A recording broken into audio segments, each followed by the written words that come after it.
વિજેટમાં નહીં જાવ, હોટલમાં જાવ છે એમની પાસે પૈસા હશે એની પાસે મેં કીધું હું હોટલમાં નહીં આવતી. જબરજસ્તી મારા શરીરને ટોર્ચર કરવા મળ્યા અને બધું એવું બધું કરવા મળ્યા.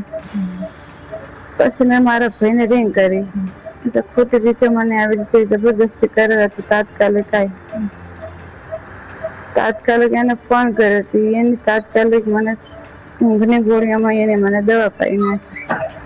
મારા ભાઈ આવ્યા એટલે મારા ભાઈના ઉપર આરોપ આવ્યો કે દવા આણે પાઈ. પછી મારો હીરા હતા બધા ધીરા અહીંયાથી દોડી હેડ્યા. મારો ભાઈ હતો તાત્કાલિક દવાખાને લઈને અહીં પહોંચ્યો એની ગાડી લઈને. એમને કઈ પૈસા હતા, એક બે ગજ ભાઈ લઈને દોડી હેડ્યો ભેગો હતો. એ 2 જણા હતા, માહિસ્ટી કર્યા કરીને 2 જણા હતા. એ પછી દોડી હેડ્યો બે મારા ભાઈ બીયા તો ત્યાં કક થઈ ગયા.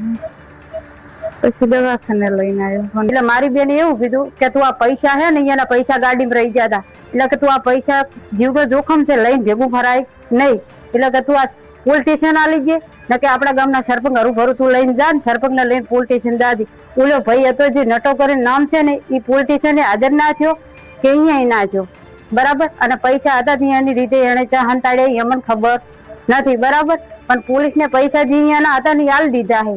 આપણે જે હામેલા ધણીના ગાડીમાં પૈસા વધ્યા હતા ને એ હાલ દીધા. બાકીના પૈસા હતા. મારી બેન એવું કે છે કે મને થોડી ભાન હતી, એ થેલા લઈને નેચા ઉતરી ગયા. આટલી કહાની ની મને ખબર છે. અત્યારે મારા ભાઈ ને ઢોર મારે છે બરાબર. પોલીસ વાળા વાંક ગુના વગર. અહીંયાનો ગુનો એટલો કે મારી બુન ને લઈને ગાડી લઈને દવાખાને લઈને આવ્યા એટલો અહીંયાનો ગુનો. અને એ જાણી જોઈને પૈસા અહીંયા મૂકીને જાય.